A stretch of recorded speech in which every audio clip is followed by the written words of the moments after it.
अस्सलाम वालेकुम। मैं हूं जाबिर बेग। आप देख रहे हैं मेरा यूट्यूब चैनल बेग टीवी।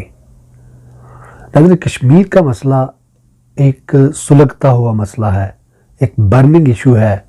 कई सालों से अगर हम इसको कहें तो इसको सिर्फ 74, 75 या 78 ईयर्स नहीं हुए। इसके ऊपर एक बड़ी लंबी तारीख़ है, एक बहुत तवील वक़्त जो है उसको गुज़र चुका है। इसके ऊपर लगभग अगर हम कहें तो इसके ऊपर एक सदी क्या 2 सदियों से ज़ायद हो गया है कि इसके ऊपर मुख्तलिफ़ किस्म के हुक्मरान, मुख्तलिफ़ किस्म की कौमें, मुख्तलिफ़ किस्म के मज़ाहब के जो लोग हैं वो इस पर मुसल्लत रहे, इस पर काबिज़ रहे। लेकिन जो कश्मीरियों की तहरीक आज़ादी है वो तहरीक आज़ादी अब की नहीं, वो बहुत पहले की तहरीक आज़ादी, जो आज़ादी की तहरीक चल रही है बहुत पुरानी है।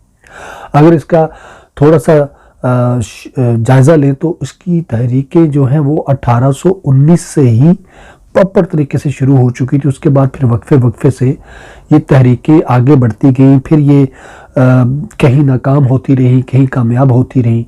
तो ये सिलसिले जो हैं वो इसी तरह चलते रहे। ये बड़ी पुरानी तहरीक है कश्मीरियों की।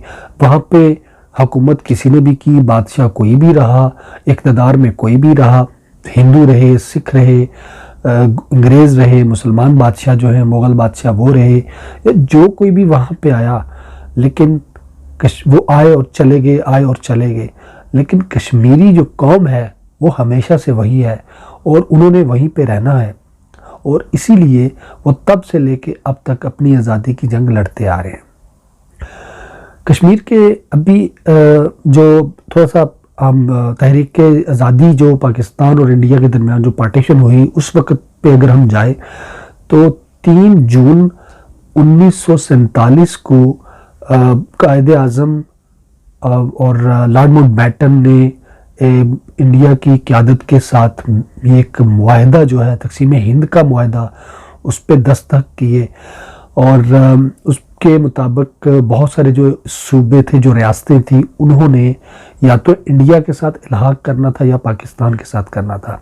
और 15 अगस्त का दिन जो था वो इंडिया को इक़्तिदार मुंतकिल करने का दिन मुंतखब किया गया था। पाकिस्तान चूँकि पहले आज़ाद हो चुका था और उस वक़्त के मुताबिक 562 के करीब वहाँ पे जो रियासतें थी उनमें से तकरीबन 142 रियासतें आज़ाद रियासतें थीं। उनमें से तकरीबन 14 रियासतों ने पाकिस्तान के साथ इल्हाक करने का कहा। बाकी जो रियासतें थी वो इंडिया के साथ चली गई।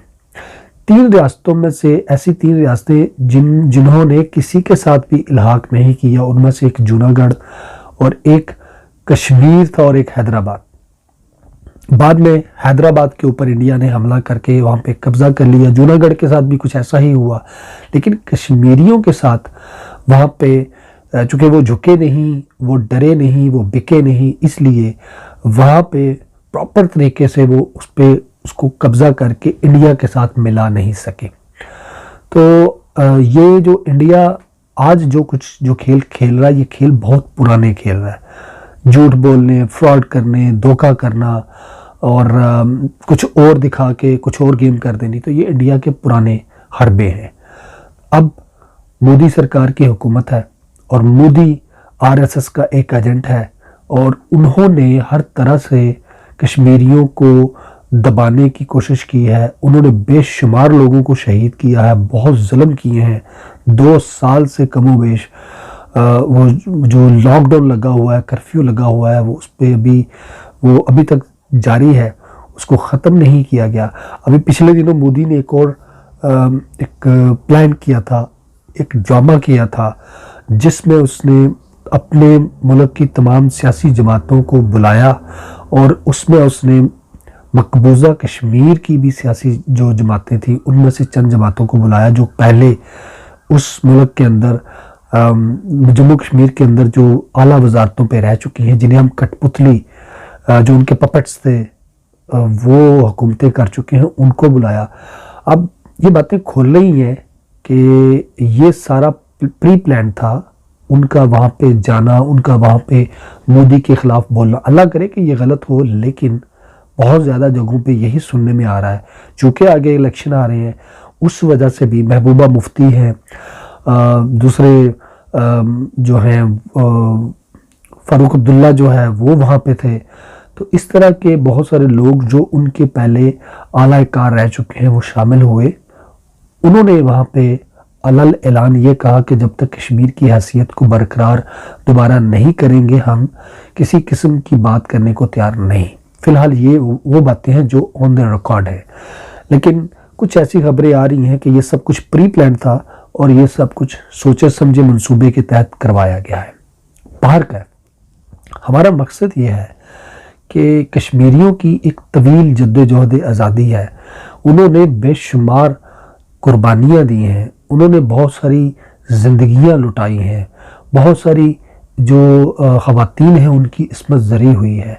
उस सरज़मीन के अंदर शहीदों का खून है, लेकिन हमें इस चीज़ पे सोचना है। हम वो जो तमाम कश्मीरी हैं जो कश्मीरियों से बिलोंग करते हैं, जो कश्मीर से बिलोंग करते हैं, हम जहाँ जहाँ भी कश्मीर के लिए आवाज़ उठा रहे हैं, हम सबको एक चीज़ सोचनी है कि हमने एक आवाज़ रखनी है आज़ादी।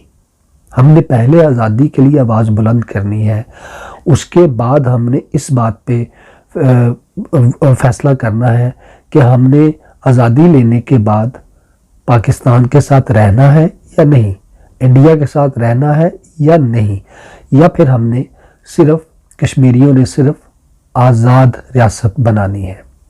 लेकिन फिल वक़्त जो वक़्त है ये हम आवाज़ होने का है, इत्तेहाद कायम करने का है। इस वक़्त हमें ना तो पाकिस्तान का नारा लगाना चाहिए ना ही इंडिया का लगाना चाहिए। हमें इस वक़्त एक जो मुकम्मल तौर पे आज़ाद और फ्री फेयर वहाँ पे इलेक्शन का जो वो मुतालबा करना चाहिए, वो उनके ऊपर प्रेशर डालना चाहिए, उस कर्फ्यू को ख़त्म करवाना चाहिए। ये बहुत ज़रूरी मैसेज है कि हम कई सालों से इंडिया को ये मौके देते आ रहे हैं कि हम आपस में बिखरे हुए हैं, हमारे नारे ही अलग अलग बने हुए हैं। खुदा के लिए जो जितने भी कश्मीरी जहाँ जहाँ भी ये मेरी आवाज़ को सुने, वो इस एक पॉइंट को, एक नुक्ते को सुने कि हम खुद इस तरह बिखरे हुए हैं, जो अलग अलग नारे लगा रहे हैं, ये हम खुद इंडिया को मौका दे रहे हैं। हम दुनिया को ये दिखा रहे हैं कि हम आपस में ही मुत्तहद नहीं हैं, तो हम इंडिया से क्या लड़के लेंगे। इस वक्त ये ज़रूरत है कि हमें सबसे पहले वहाँ का कर्फ्यू ख़त्म करवाना है। वहाँ पे जो मोदी की प्लान्स हैं, जो चालाकियाँ चल रहा है, वो जो उसको डिवाइड करने का सोच रहा है और डिवाइड करके उसको इंडिया के साथ मिलाना चाहता है, हमें इन चीज़ों को रोकना है, इस पे आवाज़ बुलंद करनी है। हमें एक प्लेटफॉर्म पे जमा होना होगा और सिर्फ एक आवाज़ बुलंद करनी है कि हमें मुकम्मल आज़ादी चाहिए।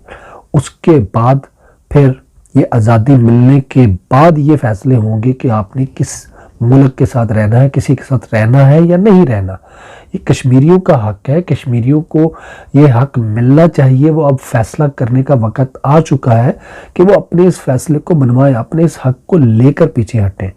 तो मेरी तमाम पाकिस्तानियों से, तमाम कश्मीरियों से, चाहे वो पाकिस्तान के अंदर है, दुनिया के किसी भी कोने में है, मेरी तमाम तहरीकों से, जो जितनी भी जमातें हैं, उन सबसे गुजारिश है कि आप सब आपस में अपना इत्तेहाद करें और सब मिलकर सिर्फ आज़ादी की आवाज़ बुलंद करें और आज़ादी के लिए मिलकर लड़ें। उसके बाद जब अल्लाह ने चाहा इंशाल्लाह आज़ादी मिलेगी, तो फिर उसके बाद ये फैसले आप ही ने करने हैं कि आपने किसके साथ रहना है और किसके साथ नहीं। लेकिन हमें यूएनओ को झंझोड़ना है, उसके सोए ज़मीर को हमने जगाना है। वो तकरीबन मुर्दा हो चुका है कश्मीरियों के मामले में, मुसलमानों के हवाले से। तो हमने अपनी ताकत, अपने ज़ोरे बाजू से ही इनको मनवाना है और हमने दुनिया को दिखाना है कि हमने कितना सब्र किया। अब सब्र के पैमाने लबरेज हो चुके हैं। अब हम अपनी ताकत से, अपने ज़ोर से ही अपने वतन को, अपनी जन्नत को हासिल करेंगे।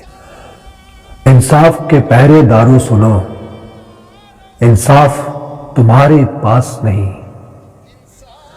जालिम के जुल्म को रोक सको, तुमसे ऐसी आस नहीं। हक अपना लेकर दम लेंगे, जन्नत अपनी हम छीनेंगे। ईमान की हरारत जाग उठी, काफर को शराफत रास नहीं। अल्लाह हाफ़िज़। लेके दम लेंगे जन्नत